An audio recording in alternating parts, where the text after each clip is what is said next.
Hello guys, this is Jamie here.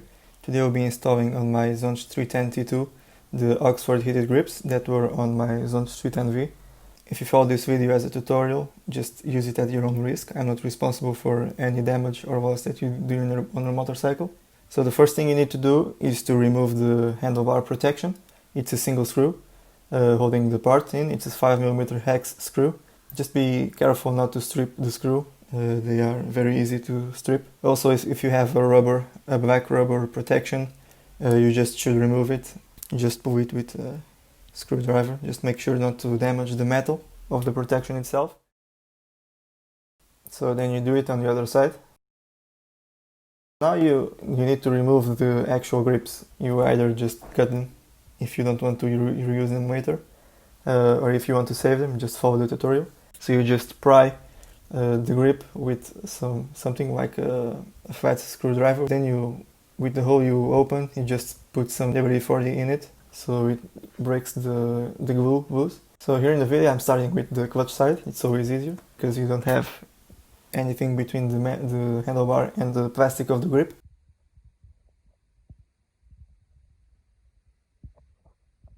As you can see, there's some residue of the old glue. Now let's move to the throttle side. So you need to be careful here. You don't want to damage the throttle itself. Obviously now you don't have the metal of the handlebar and the grip. You have a plastic in the middle of those two. You need to pry between the grip and the throttle plastic, not beneath it. So you just do the same thing, and to do that you did on the other side. You just open a small hole with the screwdriver, and then you just apply WD-40 around the grip.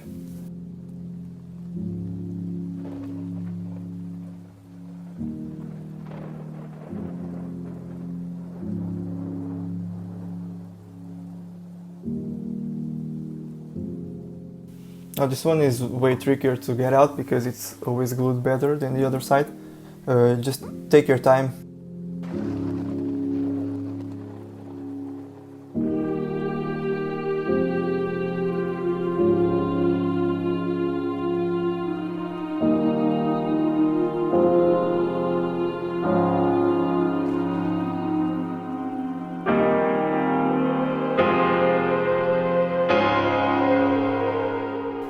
So after you get the both grips out, you need to clean the surface, obviously. You need to clean all the residue, all the grease residue that you made with the WD-40 to remove them.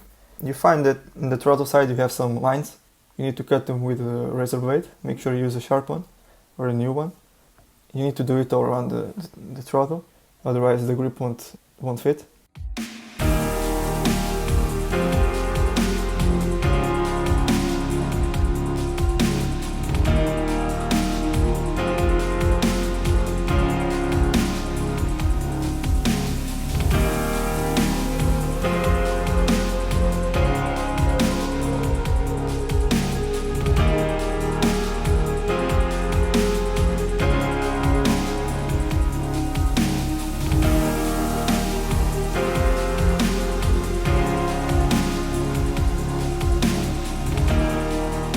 So now you get the super glue.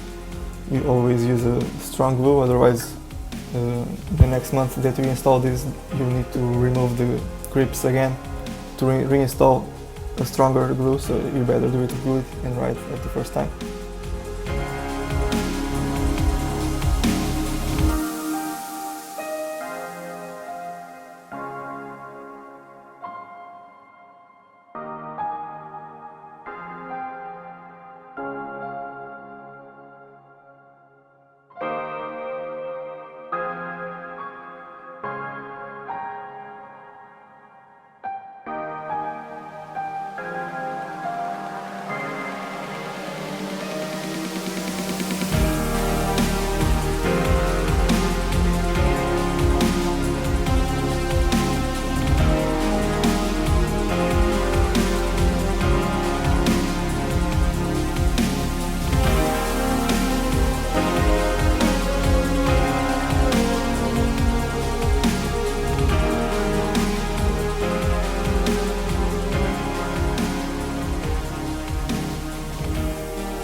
So after installing, you should make sure that the throttle is returning as usual, as it should be. You should make sure it's not stuck in any point of the acceleration. As you can see, this is free. Once you find the actual anchor point here for the wire, you could just put a zip tie here, but don't tighten it because you need to reroute the cable throughout here the fairings of the bike if you want to. I'll try the impossible and do this one live just for you to see how things are done here. So as you can see, it's spinning freely because it doesn't have any glue. As you can see, just make sure it doesn't hit your bike. You don't want it to stay with the wire downwards, as you can see, so you can like do this curve here, if you can see it, and then tighten it to the actual clutch wire. So I'm just going to pull it right about here. Alright, try to pull the cable a little bit so you can have some extra wiggle room. So it's in place. Preparing here though. Don't forget, plan to use the hammer on the piece of wood.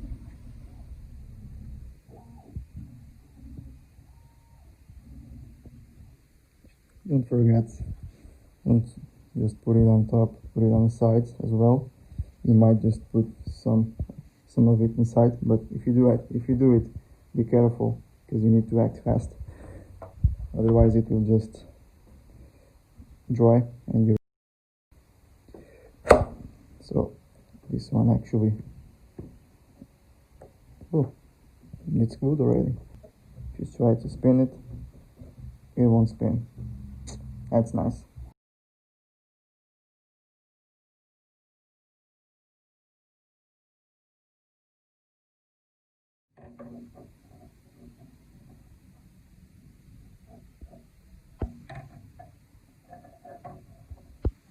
As you can see, it doesn't fit, so what you have to do is just turn this thing until it lays flat, just like this, maybe a bit more, and yeah, that's about it. As you can see, now it has room to sit properly. Oh, and there it is, and it will stay just like that. This one fits nicely, as you can see. So as you can see, this is what happens if you don't screw that little piece in. The screw is not tightened up yet, so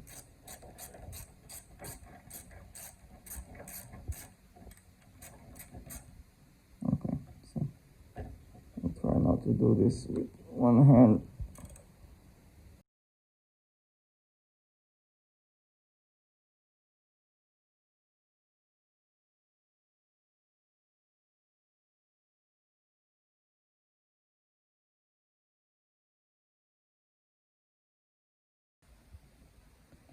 So the actual connection for the heated grips is here.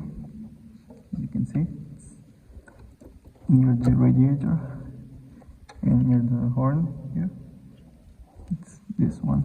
So what you need to do is to remove this thing, this plastic clip, down and then pull, and you'll get this with two wires. So then you solder these two wires to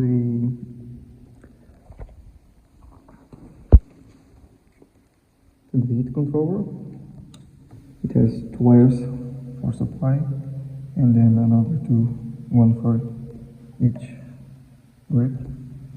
And this is how I mounted the actual controller using the screw of the clutch lever. As you can see, I just had to bend a little bit here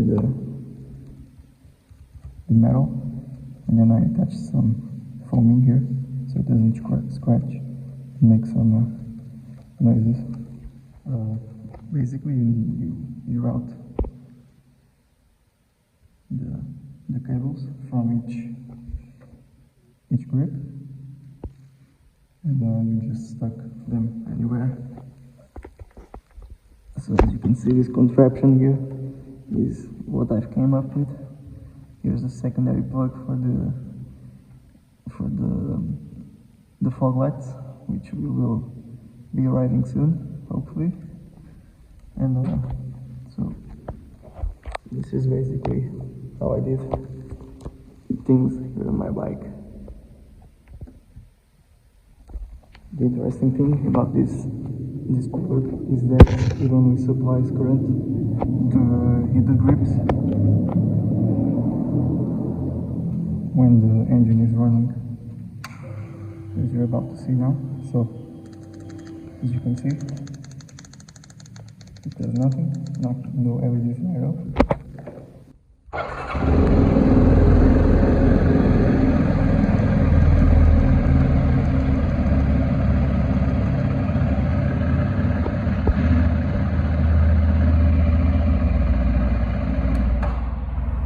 And as you can see, just when you hit the kill switch,